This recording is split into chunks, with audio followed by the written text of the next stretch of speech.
Hello, good morning students. I am Pal Rathi from NPS नुइयावाली। तो आप देख रहे हैं एनपीएस नुइयावाली यूट्यूब चैनल। आपका बहुत बहुत स्वागत है। आप सब कैसे हो? मैं उम्मीद करता हूं कि आप सब ठीक हो। आज का जो हमारा टॉपिक है वो हिंदी विषय का अन्योक्ति अलंकार है। अन्योक्ति अलंकार क्या होता है, क्या इसकी परिभाषा है और इसमें इसकी क्या विशेषता रहती है, इन सब बातों के बारे में आज हम इस वीडियो के माध्यम से जानेंगे।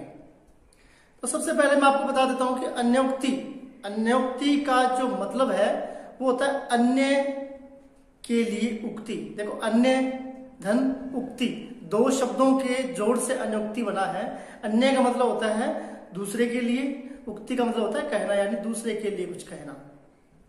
बात सिद्ध सी है कि इसमें जो कवि होता है वो सीधी बात न कहकर किसी दूसरे के माध्यम से किसी को समझाता है। यानी जैसे किसी पर कटाक्ष करना कह सकते हो आप, कि आपको डायरेक्टली न कहकर आपको इनडायरेक्टली वो बात कही जाए। यानी जो बात कहनी तो आपको है लेकिन वो दूसरे को कहकर आपको सुनाई जाए, वहां पर अन्योक्ति अलंकार होता है। चलो परिभाषा देखते हैं। परिभाषा के माध्यम से हम समझने की कोशिश करेंगे किस प्रकार अन्योक्ति अलंकार होता है।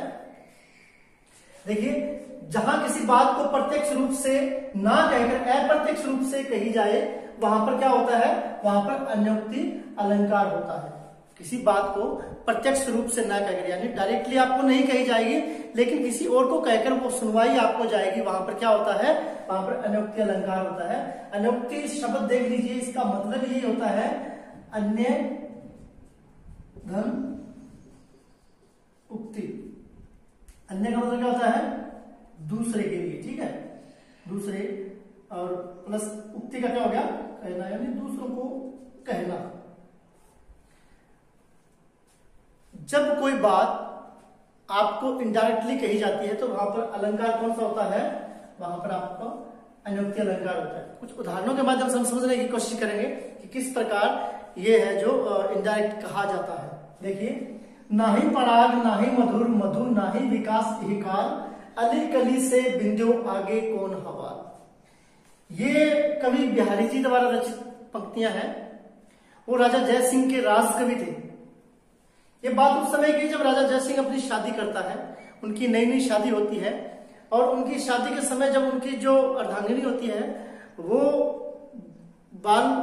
उसका जो ज्यादा आयु नहीं होती है, यानी वो उसकी वो है अभी बचपन के अंदर ही होती है, लेकिन फिर भी क्या होता है कि जय सिंह जी को उससे इतना लगाव होता है कि वो उनके पीछे अपना जो राजपाट होता है उस सारे को छोड़ देता है और उसकी देखरेख में लग जाता है।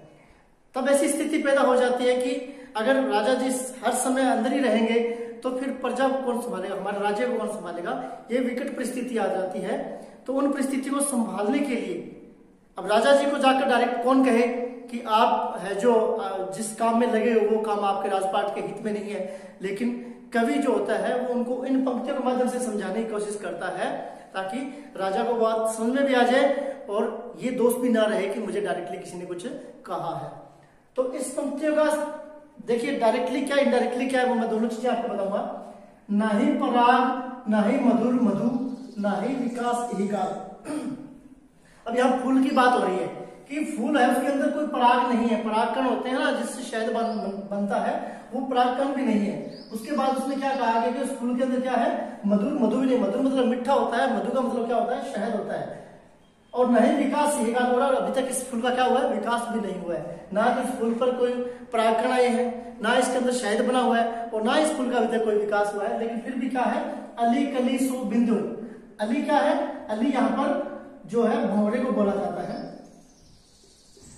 कली का मतलब कली से होता है जो फूल नहीं बनी है उससे पहले की जो अवस्था होती है, उसको फूल खिलने से पहले की जो अवस्था होती है उसको क्या बोला जाता है? उसको कली बोला जाता है। यानी जो भंवरा है वो पहले से इसके ऊपर आके बंध चुका है, उस पर मंडराने लग गया है, उस पर बैठ चुका है, लेकिन अभी तक क्या हुआ है? अभी तक ना ही उसमें कोई पराग है, ना ही शहद है और ना ही इस फूल का विकास। जब तक फूल का विकास नहीं होता, जब तक उसमें शहद नहीं बन पाता, उससे पहले अगर वहां पर भंवरा चला जाता है वहां से क्या उठाएगा? कुछ नहीं उठाएगा। लेकिन स्थिति ऐसी होगी है कि वो कली पर ही आके बैठ जाता है, तो आगे कौन हवाल, यानी आगे क्या होगा, आने वाला जो समय है उसमें क्या होगा। ये तो ठीक डायरेक्ट मतलब था इसका, लेकिन इनडायरेक्टली वो कहना क्या चाहता है वो ये देखिए, वो उस राजा जय सिंह से कहना चाहता है कि जिस रानी के लिए आप अपना सारा समय निकाल रहे हो, वो रानी अभी तक क्या है, वो अभी तक बाल्यावस्था के अंदर भी है, अभी तक वो युवावस्था यानी किशोरावस्था के अंदर आई नहीं है, और वो अभी तक उनका विकास भी नहीं हुआ है। लेकिन आप अभी क्या है उसके साथ इस तरह चिपक गए हो, इस तरह उस पर जो उसका ध्यान रखने लगे हो, अपने राजपाट को छोड़कर जो राज्य का एक जो दायित्व होता है उस दायित्व से आप भटक रहे हो। अगर आप अभी से उस बचपन में जो बचपन काल की जो लड़की है जो आपकी रानी, उसके पास इस प्रकार बैठ जाओगे तो आगे जो समय वो बड़ा विकटकालीन हो जाएगा। आगे हमारी राज्य है या जो हमारी प्रजा है उसका क्या बनेगा, ये चीज वो समझाना चाहता है। तो मेरा कहने का मतलब क्या था, इस पंक्ति के माध्यम से कवि बिहारी कहते हैं राजा जय सिंह को कि आप जो पत्नी मोह में इतने खो चुके हो वहां से बाहर आइए और जो प्रजा है उसको संभालिए, क्योंकि आपको जो प्रजा को है जो आपकी जरूरत है। तो ये एक माध्यम था, एक उदाहरण था जिसके माध्यम से ये बताया जाता है कि अनयोक्ति अलंकार किस प्रकार होता है। मैं एक दो उदाहरण और देखता हूं, उसके माध्यम से आपको समझाने की कोशिश करूंगा कि इनडायरेक्टली किस प्रकार अनयोक्ति अलंकार किया जाता है। एक उदाहरण और देखिए, माली आवत देख के, माली आवत देख के कलियां करे पुकार, कलियां करे पुकार, फूले फूले चुन लिए काल हमारी बात।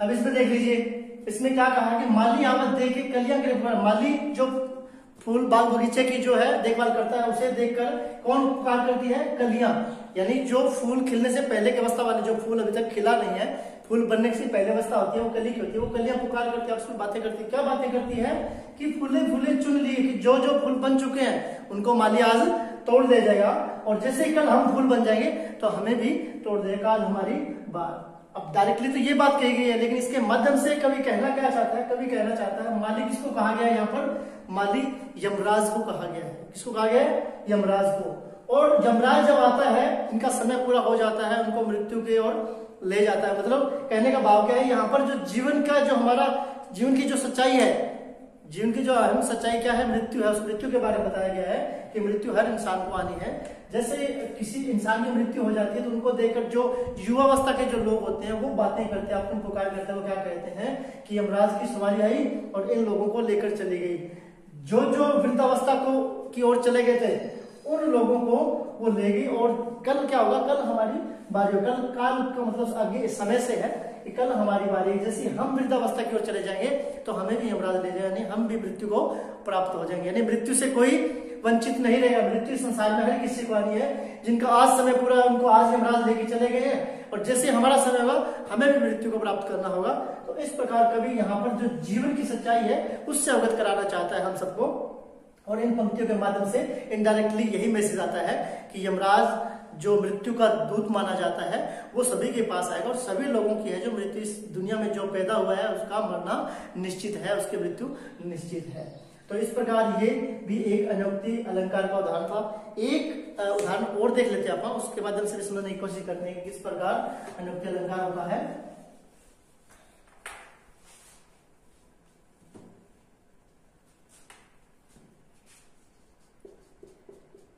चलती चाकी देखकर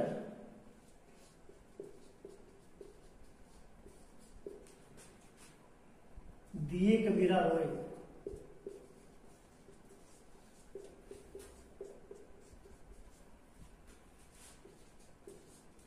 द्वीप पाटन के बीच में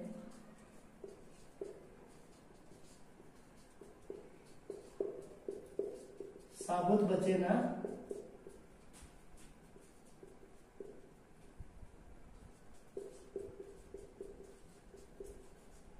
साबुत बचे न कोई। अब अब देखिए इसमें क्या कहा गया है कि चलती चाकी देखकर दिए कबीरा रोए, दुई पाटन के बीच में साबुत बचे न कोई। ये कबीर जी का दोहा है।